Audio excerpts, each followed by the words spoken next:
And we welcome you back to the Pete Maravich Assembly Center here on the campus of LSU. As promised, we are joined by LSU head coach Kim Mulkey as the Lady Tigers get the win on Friday night, advance to play Michigan on Sunday night, 6:30 tip. Coverage on ESPN here at the Maravich Assembly Center. If you are joining us via Zoom and you have a question for Coach, please hit the raise hand button on the Zoom icon. We will get to you. For those of you here in person, please introduce yourself and who you are with, and we will open up the floor for questions for Coach Mulkey.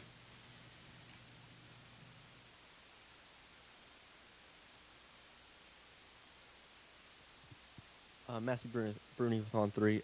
Coach, obviously, Michigan, you mentioned Michigan's size on the perimeter last night. And then you also mentioned perhaps play bigger lineups. Just what goes into that decision for you and how you assess, Michigan's size? Watching them play, watching lots of film, skill level, what we try to do defensively. Is it a good matchup if we go big? Is it a better matchup if we go small? Or who's in the game for them? They don't play really more than 7 or 8 players. We don't play more than 7 or 8 players. I think it's matchups on the defensive end will dictate a lot of that.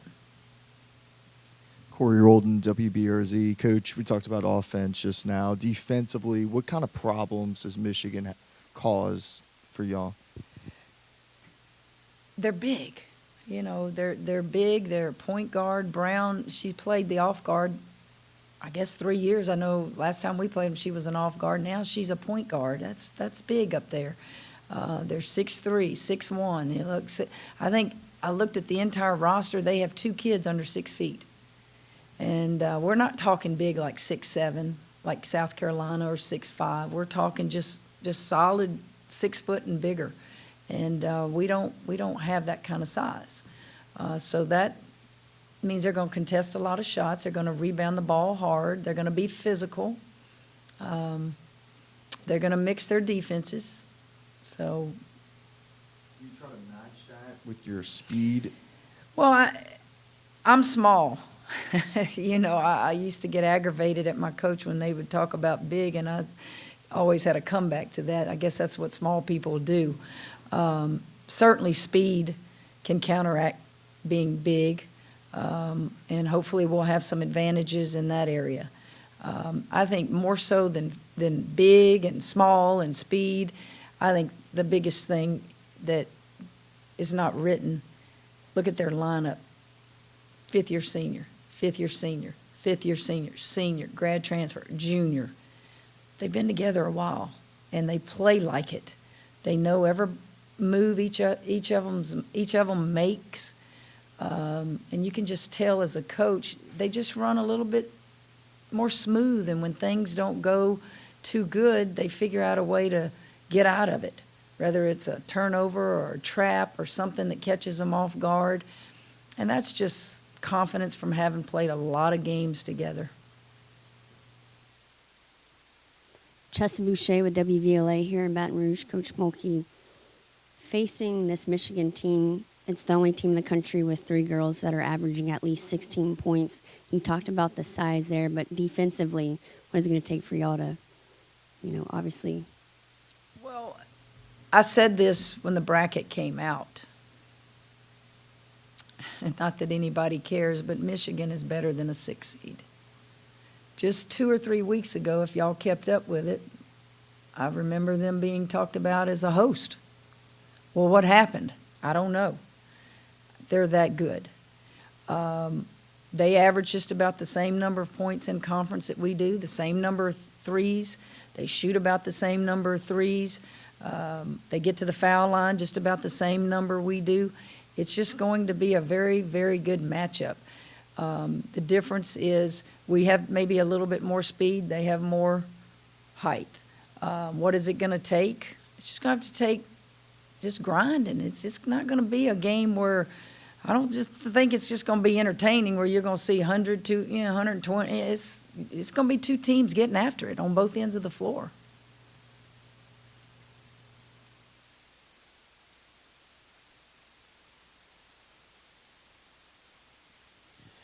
Kim, upon reflection of last night's game, did you feel like maybe it was a little bit nerves and poor shooting, the bad shooting, and Jim, I wouldn't say it was nerves, and we didn't go back and talk about it. We as a team, you just can't do that at this stage of the year.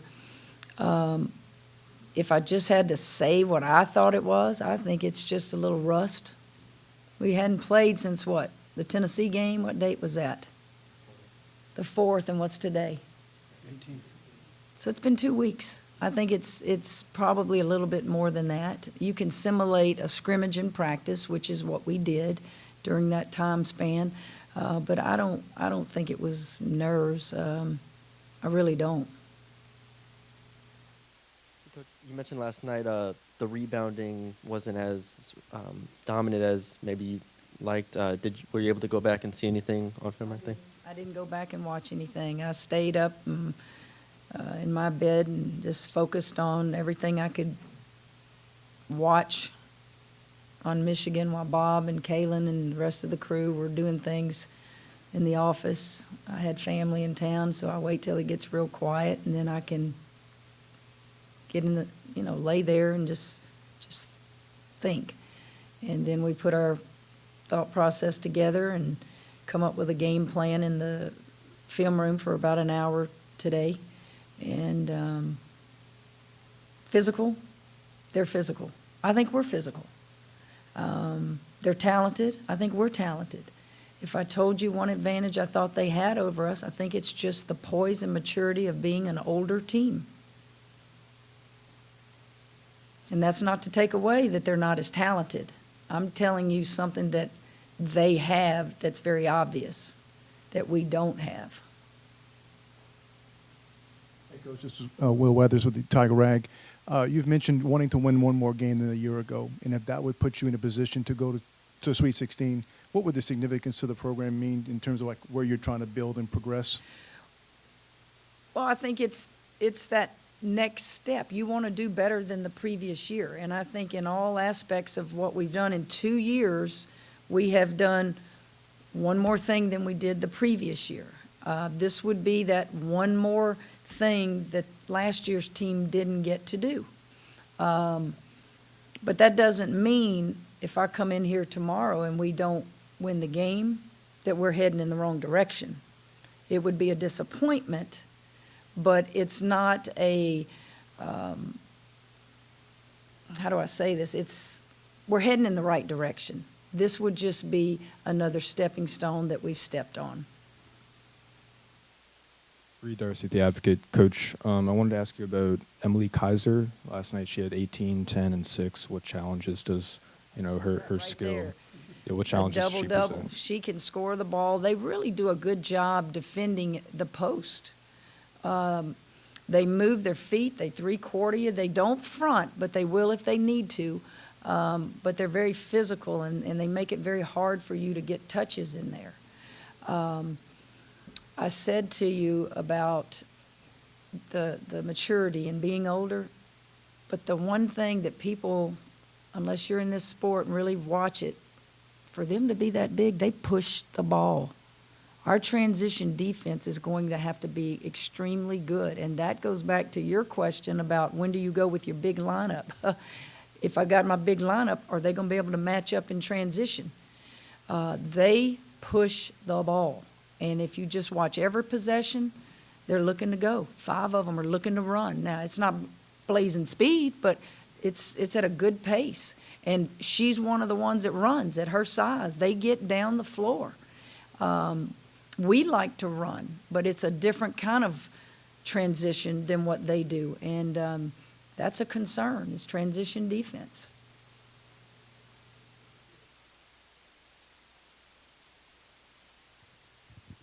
A couple of quick things about Michigan.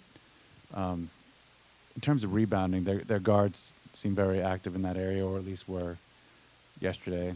And the other thing is Alexis seemed kind of inspired by watching their hustle plays where they were diving on the floor with reckless abandon. Says she loves seeing that. Is that how do you think those two things stood out in their game yesterday, and how are you kind of preparing your team to deal with it?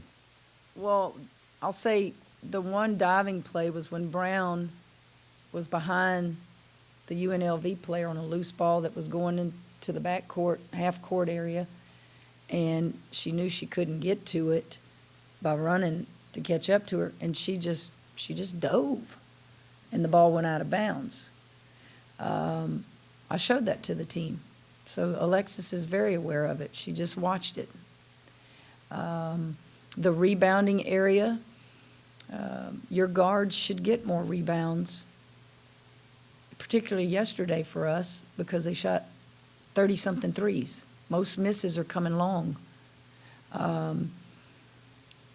can't really tell you. Michigan's, I didn't, just evaluate, did they get a lot of long rebounds because UNLV shoots a lot of threes. They're big. They're big. So they are going to get rebounds. They're going to take their point guard and post her up some. She's big. So our rebounding from the guard spot, we got to be tougher. Maybe that's a good word. We got to be tougher tomorrow. Got to be tougher at all positions tomorrow. The advocate. You've had 3 NCAA tournament games now that you've hosted, and the atmosphere and the attendance has been pretty good. Maybe tomorrow there doesn't seem to be any kind of conflict or parades or anything like that. The students' classes back in Monday, I'm told, so you're probably hoping for a good I hope attendance. so. What are you hoping for? What kind of lift do you hope to get from the crowd tomorrow?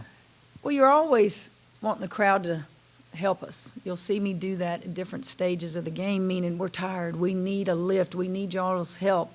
I think the lift yesterday came when Alexis Mars hit a couple buckets there. She scored on the inbound.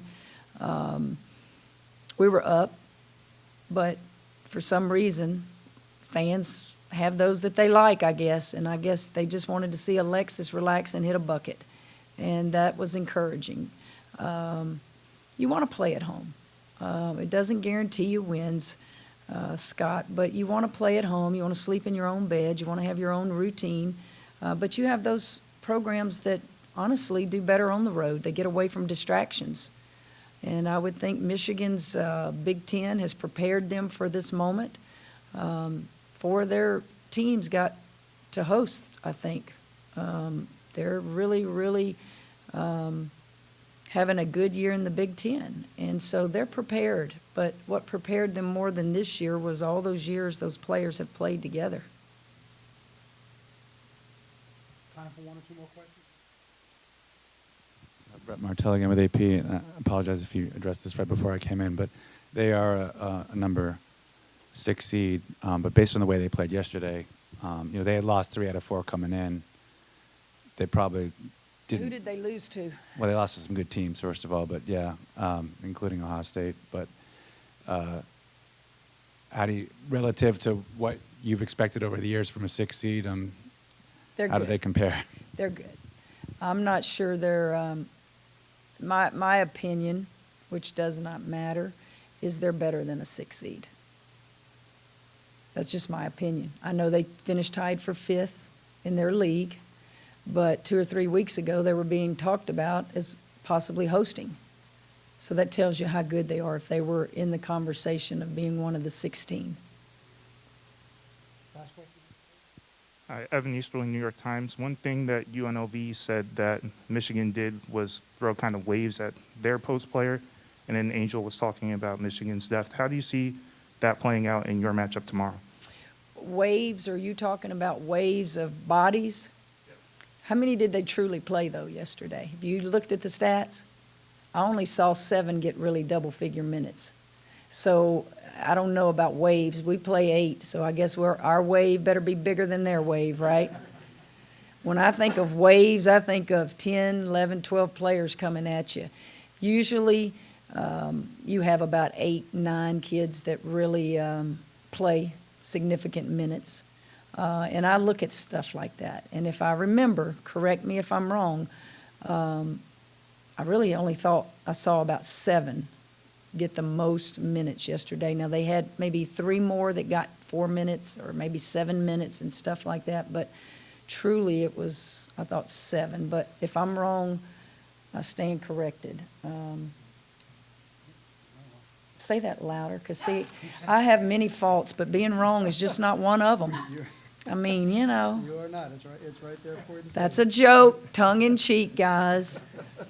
Yeah, see, you got Kaiser had 38, almost 39. Williams had right at 16. Nolan 37 something. Help me pronounce it. Phalian, she just came back from injury, 32. Brown 36. Stuck 22, and then Hobbs had 11. So how many is that? 2, 4, 6, 7. So I don't know, you know, what she was talking about waves, because the only other two that played had 4 minutes and 1.5 minutes. So they may have been rotating a lot, you know, using different people, but yeah. All right, Coach, thank you for your time. Okay, Best of guys. luck. LSU's practice in 15 minutes is closed entirely to the media. We will be back in here in 15 minutes, and we will hear from the Michigan players and then the Michigan head coach. Again, LSU and Michigan tip it off tomorrow night, 6:30 here in Baton Rouge, and we'll be back here in 15 minutes with the University of Michigan.